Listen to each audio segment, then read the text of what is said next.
আমার Facebook page খাইয়ে দেওয়া হয়েছে, অনেকভাবে রিপোর্ট মারা হয়েছে। আমার পেজ যায় অবস্থায় ছিল অনেক দিন থেকে। কিছু কইলে কিছু লিখলে কোনটা যে ফেসবুকের কমিউনিটি স্ট্যান্ডার্ড ভায়োলেট করে সেটা বলা খুবই মুশকিল আছিল, বুঝবারই পারছিলাম না। এটা আমার নতুন পেজ, ফলো দিয়া লাইক কইরা পাশে থাকেন, ডেসক্রিপশন বক্সে লিঙ্ক দিয়ে দিতেছি। এই ফেসবুক পেজকে দ্রুতই আগের অবস্থায় নিয়ে যাইতে হবে, আপনারা না ফলো দিয়েন। বগুড়ার ফত্তালি বাজারে ঢোকার সময় গান গায়ে কিছু ফকির ভিক্ষা করেছিল, একটা সুর করেছিল খুব সুন্দর আর কি। ওরা করেছিল, ওরে আল্লাহ এই যে বাবা দয়া কইরা এনা ফলো দিয়া যান বাবা রে, ওরে আল্লাহ এই যে বাবা। এখন কথা হইতেছে যে কামটা করলো কে? আমার 50 টাকা কে নিল? আপাতত হিন্দুত্ববাদী আর আওয়ামী লীগের রাজ্যসভার উল্লাস করা পোস্ট আমরা দেখেছি। এইটা সাহেব দেখেন না নামগুলা, যাক দেখলেন তো কারা কারা উল্লাস করলো। আপনাদের একটা বুদ্ধি শিখাই দিই, সবসময় প্যাটার্ন দেখবেন, প্যাটার্ন কোরিলেশন খুঁজবেন, কোনটার সাথে কোনটা রিলেটেড। ধরেন কাউকে গালাইতেছে মানুষ, এ গালাইতেছে ও গালাইতেছে, মনে হবে সবাই গালাইতেছে। কেন গালাইতেছে আপনারা বুঝবেন না, কার গোয়াকে মারিচ্ছে, সব ধুলায় অন্ধকার। তখন আপনি এদের একটা ক্লাস্টার করবেন, এদের মাঝে কমন কি জিনিস সেটা খুঁজবেন, তখন আপনি পরিষ্কার বুঝতে পারবেন আপনি কার পুচ্ছে আগুন দিচ্ছেন। আমার ফেসবুক পোস্ট আওয়ামী লীগের পুচ্ছে আগুন দেয়, কথা সত্য। হিন্দুত্ববাদী রামসেনাদের পুচ্ছে আগুন দেয়, কথা সত্য। আর ইদানিং প্রগতিশীল বিএনপির পুচ্ছে আগুন দিচ্ছে, এটাও সত্য। আগামীতে যারা ক্ষমতায় যাওয়ার খায়েশ করে তাদের পুচ্ছে আগুন দেয়, এটা সত্য। হাসিনা ইন্টারনেট বন্ধ করে দিছিল। আমরা ইন্টারনেট বন্ধ করিনি, ইন্টারনেট বন্ধ হয়ে গেছে। সেই জন্যেই আগামীতে যারা ক্ষমতায় যাইতে চায় তারা সোশ্যাল মিডিয়ার উপরে বিলা। হ্যাঁ বুঝছাও। আবার তাদেরই কেউ কেউ কয় সোশ্যাল মিডিয়া বন্ধ ছিল জন্য আন্দোলন শক্তিশালী হয়েছে। হাসিনা ইন্টারনেট বন্ধ করে দিছিল, ইন্টারনেট বন্ধ করে ক্র্যাকডাউন করলো, আন্দোলন প্রায় স্তব্ধ হয়ে গেছিল। জুলাই ইন্টারনেট বন্ধ করছিল কেন? ইন্টারনেট বন্ধ করে ইকোনমি বন্ধ হয়ে গেছিল, তার জন্য বাধ্য হয়ে ইন্টারনেট খুলিছে। আবার বাদ ভাগা সুনামির মতো আন্দোলন বিপ্লবে রূপান্তরিত হয়ে ভাষায় নিয়ে গেছে হাসিনাকে। এই সোশ্যাল মিডিয়ায় হয়ে উঠছে লড়াইয়ের প্ল্যাটফর্ম, যোগাযোগের উৎস, লড়াইয়ের বৈধতা তৈরির জায়গায়। সেই জন্যেই যারা ক্ষমতায় যাইতে চায়, যারা ক্ষমতায় ছিল, তাদের সবার জন্যেই সোশ্যাল মিডিয়া চক্ষুশূল হয়ে গেছে। এখন এখানে সবচেয়ে বড় প্রবলেম দাঁড়িয়ে গেছে আপনার সোশ্যাল মিডিয়া। আপনাদের তো তবু কিছুটা এথিক্স আছে, কিছুটা জবাবদিহিতা আছে, আপনাদের জবাবদিহি করতে হয়। সোশ্যাল মিডিয়াতে কোনো জবাবদিহিতা নাই, জঘন্য ভাষায় কথাবার্তা বলা হচ্ছে। আপনারা বলবেন এটাকে যেটা গ্রহণযোগ্য? আরেকজন আছেন বিখ্যাত মানুষ, না বলতে চাই না, যিনি সোশ্যাল মিডিয়া করে বিখ্যাত হয়ে গেছেন। তার মুখের ভাষা শুনলে তো আমার সন্দেহ হয় যে আমরা কোনো সভ্য দেশে বাস করছি কিনা। তারা সোশ্যাল মিডিয়ার এই শক্তিকে স্বীকার করতে চায় না, কিন্তু গালায় না সময় আবার গালায়। তো আমরা যদি কিছু করবারই না পারি তো গ্যালাস কেন বেটা তোরা?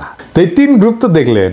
চতুর্থ গ্রুপ হইতেছে কচু খেতি। কচু খেতি কি আমি কইছি আগের ভিডিওতে, তাই না? এরা হইতেছে আয়নাঘর বিশেষজ্ঞ, ডিজেএফের টাকা খাওয়া কিছু লোকজন, যাদের কাজ হইতেছে ওয়াকারের পুচ্ছে আগুন দিলে তার উপরে ঝাঁপায়া পড়া।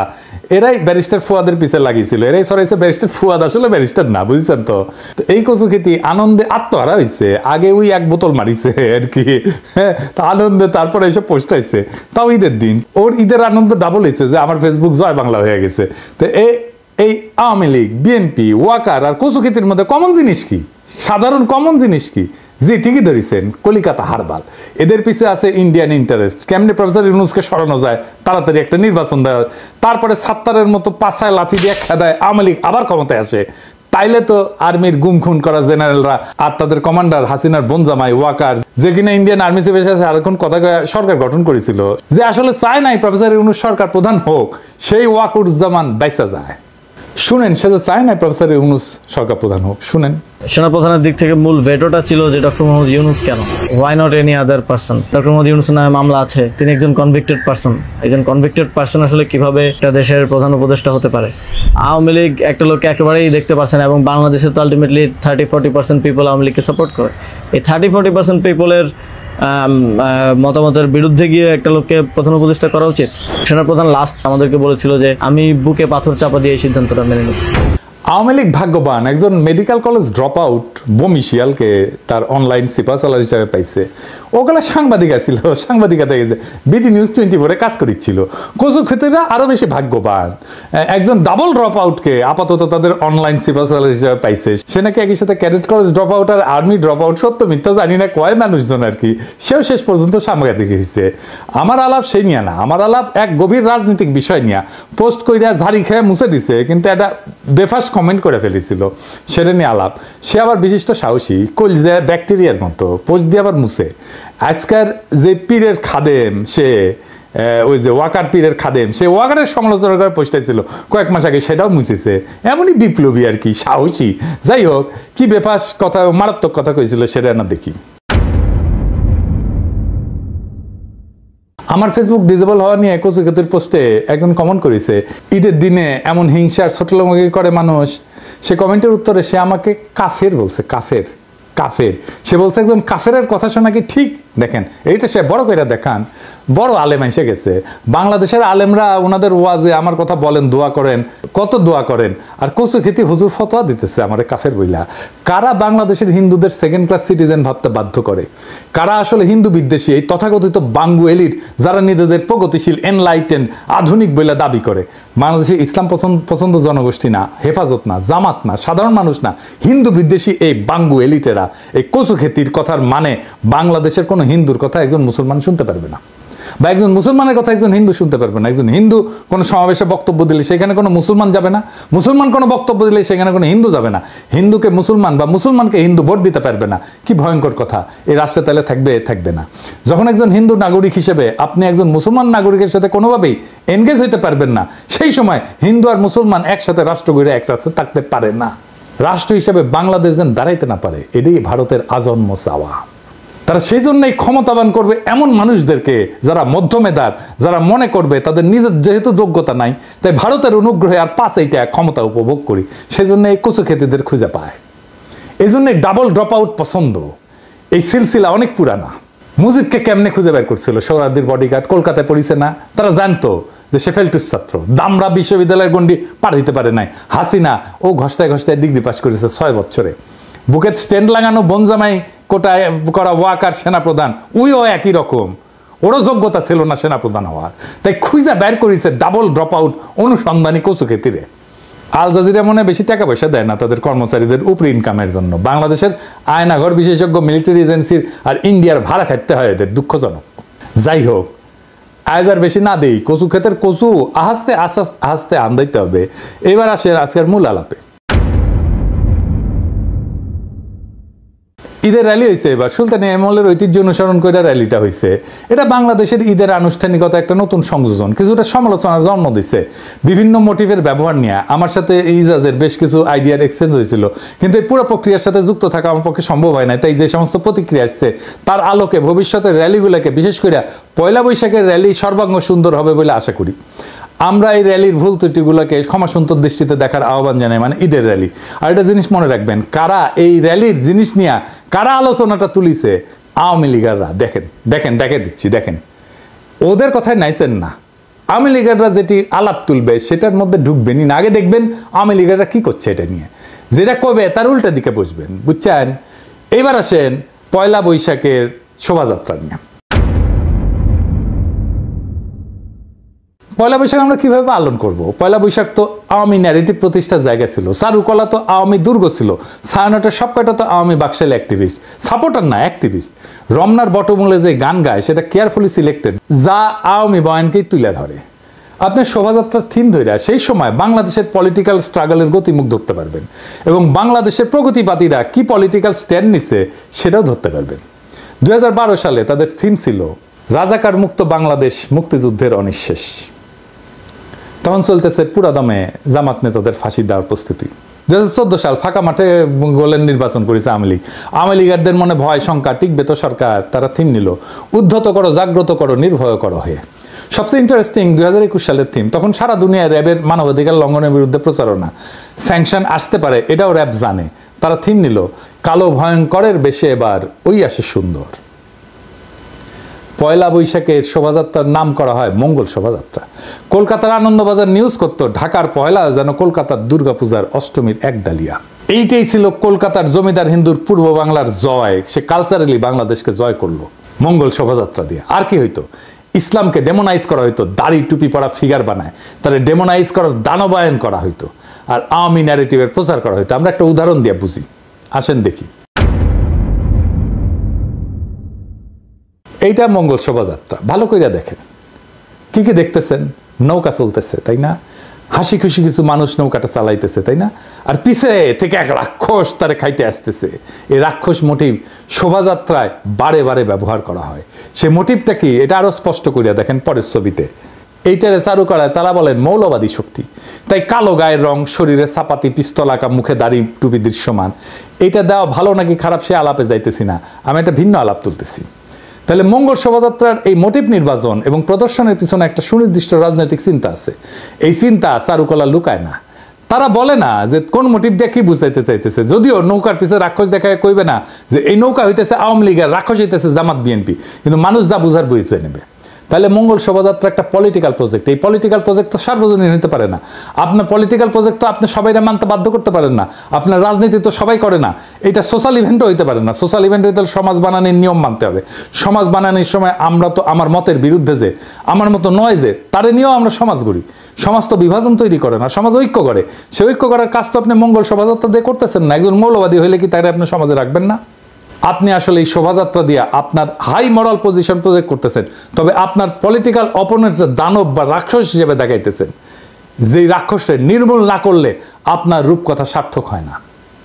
তাইলে এতদিন ধরে চালু করা কি করছে এই নির্মূলের রাজনীতির কালচারাল গ্রাউন্ড তৈরি করছে, ফ্যাসিস্ট শাসনের বৈধতা তৈরির কাজে। এটা কেমনে মহান কাজ হইল, এটা কেমনে আমার ঐতিহ্য হইল। এবার আর একটা দেখেন। এতদিন তো ওনারা খালি বেনে দুলে গাইছেন, তাপস নিঃশ্বাস বায়ে মুমূর্ষুরে দা উড়ায়ে, বৎসরের আবর্জনা দূর হয়ে যাক, অগ্নি স্থানে শুচি হোক ধরা। যা কিছু পুরাতন, যা কিছু জীর্ণ, সেটা আমাদের স্মৃতি, সেটা আমাদের ইতিহাস, তাই না? সেটা আমাদের আজকে আমরা হয়ে ওঠার ইতিহাস। এই পুরানোটা তো আমরা ভাষায় দিতে পারি না, মুমূর্ষুরে আমরা উড়ায় দিতে পারি না, তারে রক্ষা করা আমাদের কর্তব্য। এই ধরা বা পৃথিবী অসুচি না, অপবিত্র না যে তারে আগুনে পুড়ে পবিত্র বা সূচি করাইতে হবে। আগুনে দিয়ে পুরায় সূচি করার ধারণা অগ্নি উপাসকদের ধারণা। এটা ওয়ার অন টেররের প্রজেক্ট, আদার বা অপরের বোমা মেরা নির্মূল করার প্রজেক্ট। আপনার দুনিয়ারে অপবিত্র অসুচি করে রাখছে, আপনি তাদের জ্বালায়া পুরায়া দিয়ে পবিত্র করবেন। এইবারে সেই গানটার এই মোটিভ বানাইছে। তাই ওদের মূল মোটিভ চক্ষু বড় বড় করে ভয় দেখায়নি জল জ্বলে সূর্য। আর যাই হোক, বুদ্ধি হ্যাজ, হাতে তো কার্পেট বোমা নিয়ে শোভাযাত্রা করা যায় না, তাই ওইটা করিছে। এইটারে ইউনেস্কো হেরিটেজের মর্যাদা দিচ্ছে। ইউনেস্কোর ঢাকা অফিসে বসতো সব ইন্ডিয়ান মাল, এখনো মনে হয় বসে। এরাই এই আকামটা করিছে। আসেন এবার হেরিটেজ নিয়ে দেখি। ইউনেস্কো মঙ্গল শোভাযাত্রাকে আমাদের সাংস্কৃতিক ঐতিহ্য বলে ঘোষণা করেছে। এটা দেখার পর আমার মনে যে প্রশ্ন প্রবলভাবে ঘুরপাক খাচ্ছে, সেটা হচ্ছে ঐতিহ্য বলতে ইউনেস্কো কি বুঝে, আর কোন কোন বৈশিষ্ট্য থাকলে কিছু ঐতিহ্য হয়ে ওঠে। বাংলায় ঐতিহ্য বলতে যা বোঝায় সেটা থাকতে হয় ইতিহাস এবং পরম্পরা। এবং বাংলা ভাষায় ঐতিহ্য মানে ইতিহাস, পরম্পরাগত কথা অথবা পরম্পরাগত উপদেশ বাক্যকে বোঝায়। জ্ঞানেন্দ্র মোহন দাসের বাংলা অভিধানের পৃষ্ঠা 298 দেখেন কি লেখা আছে, দেখেন তো এডিটর সাহেব, দেখেছেন? ইংরেজিতে হেরিটেজ বলতে বোঝায়, বাংলা ঐতিহ্য বলতে তা বোঝায় না। ঐতিহ্য শব্দটা হেরিটেজের ভুল বাংলা। যাই হোক, ইউনেস্কো ইনটেনজিবল কালচারাল হেরিটেজ অর্থে মঙ্গল শোভাযাত্রাকে হেরিটেজ ঘোষণা করছে। ইউনেস্কোর ওয়েবসাইট মতে ইনটেনজিবল কালচারাল হেরিটেজ মানে হচ্ছে সেই সমস্ত বিষয় যা ওরাল ট্র্যাডিশন, পারফর্মিং আর্টস অথবা রিচুয়াল। সেই অর্থে এই মঙ্গল শোভাযাত্রা ওরাল ট্র্যাডিশন তো না, পারফর্মিং আর্টও না, এটা তাহলে একটা রিচুয়াল। মঙ্গল শোভাযাত্রা অবশ্যই একটা সেকুলার রিচুয়াল। ইউনেস্কোর রিচুয়াল স্বীকৃতি পাওয়াতে বঙ্গীয় সেকুলারদের অভিনন্দন জানাতে পারেন, কিন্তু আমরা এটা গ্রহণ করি না। এই রিচুয়াল আমরা কেন মানবো না। এটা আগে ছিল আনন্দ শোভাযাত্রা, এটা থাকবে। মঙ্গল শোভাযাত্রা চলবে না, পিরিয়ড। চারুকলা এটা নিয়ে গ্যাঞ্জাম করিচ্ছে, আমরা চারুকলার এই মাস্তানি সহ্য করবো কি? চারুকলা আওয়ামী বাকশালী উৎপাদন কারখানা। বাংলাদেশে ইন্ডিয়ার লাইসপেন্সারি করা ছাড়া এদের আর কোনো অ্যাচিভমেন্ট নাই। কুকিজিনের নাথান বোম চারুকলার ছাত্র ছিল, আবার হাসিনারে মা ডাকা চঞ্চল চৌধুরী চারুকলার ছাত্র। এই যে এত বড় বিপ্লব হইল, এত ছাত্র জনতা জীবন দিল, সারা দেশ গ্রাফিতিতে ভরে গেল, চারুকলার কোনো কন্ট্রিবিউশন আছে, অংশগ্রহণ আছে? নাই। এই চারুকলাকে কেন আনন্দ শোভাযাত্রার মাতব্বরি করতে দেব? পয়লা বৈশাখের আনন্দ শোভাযাত্রা শুরু হয়েছিল ক্ষমতার বাইরে থেকে। হাসিনা এটারে ক্ষমতার অংশ বানাইছিল, এইটা ক্ষমতার বাইরে থাকাই ভালো। এই কাজটা করতে হবে ক্ষমতার বাইরে থেকে। এইখানে সরকারের সংশ্লিষ্টতা যত কম থাকে তত ভালো। এটা আয়োজন করুক বিপ্লবী ছাত্র জনতা, আবার একটা ঐক্য তৈরি হোক, গ্রাফিতি শিল্পরা আসুক, তারা আঁকুক, তারা গ্রাফিতি আঁকুক নতুন বাংলাদেশের। এইবার শোভাযাত্রা কেমন হবে এটা একটা গুরুত্বপূর্ণ প্রশ্ন। এখানে আমাদের হইতে হবে innovative, out of the box. আসেন সেটা আমরা ভাইবা দেখি। এই শোভাযাত্রা নিয়ে বাংলাদেশের সংখ্যাগরিষ্ঠ মানুষের বিরোধের জায়গাটা বুঝতে হবে। কোনো প্রাণীর মোটিভ বানায় সেইটারে সেলিব্রেট করাটা মাইনে নিতে পারে না ওনারা। আমি মনে করি ওনাদের এই আপত্তিটা ভ্যালিড। তাইলে আমরা কিভাবে এই শোভাযাত্রা করব? এই শোভাযাত্রা হবে ডিজনি প্যারেডের মতো এইরকম।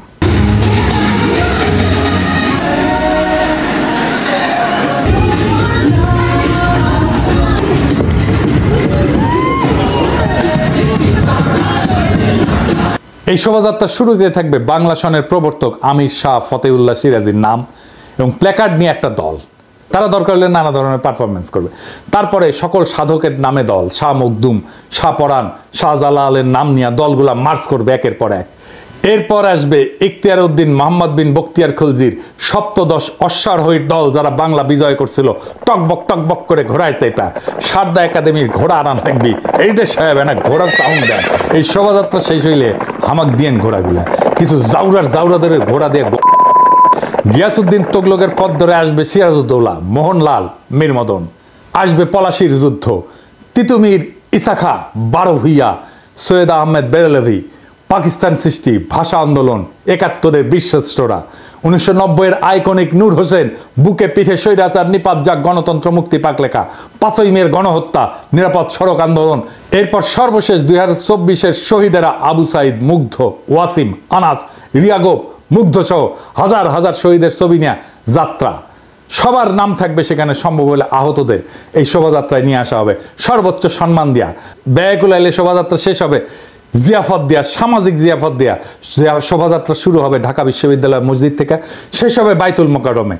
বাংলাদেশ ভেঙ্গে আসবে এই ইতিহাসের উৎসমুখে ফিরে যাওয়ার মহাযাত্রায়। পয়লা বৈশাখ কেবল বাংলা নববর্ষের সূচনা না, এটা আমাদের জাতির চেতনা, ঐতিহ্য এবং সংস্কৃতির মিলন মেলা। ইতিহাসের কঠিন প্রেক্ষাপটে দাঁড়ায় যখন আমাদের সংস্কৃতিকে বিকৃত করার অপচেষ্টা করা হয়, তখন পয়লা বৈশাখের শোভাযাত্রা আমাদের নতুন করে আত্মপরিচয় খুঁজে নিতে শেখায়। এই শোভাযাত্রা কেবল আনন্দের উৎসব না, এটা মুক্তির বার্তা, ঐক্যের প্রতীক এবং সামাজিক বৈচিত্র্যের উদযাপন। এটি আমাদের স্বাধীনতার চেতনা আর স্বকীয়তা বজায় রাখার সংগ্রামের প্রেরণা যোগাবে। পয়লা বৈশাখের আনন্দ শোভাযাত্রা যেন ক্ষমতার হাতিয়ার না হইয়া সাধারণ মানুষের সংস্কৃতির প্রতিচ্ছবি হয়। এটা হবে এমন এক উদযাপন যা বাংলাদেশের প্রকৃত ইতিহাস আর বীরত্বের কাহিনী তুলে ধরে। বৈশাখের বর্ণিল সাজে আমরা যখন নববর্ষকে বরণ করি, তখন মনে রাখতে হবে এই শোভাযাত্রার মূল সুর হলো আমাদের ঐতিহ্য আর মজলুম আত্মপরিচয়। নববর্ষের উৎসব হোক সকলের জন্যে আনন্দে, ঐতিহ্যে আর আত্মপরিচয়ের ইনকিলাব জিন্দাবাদ।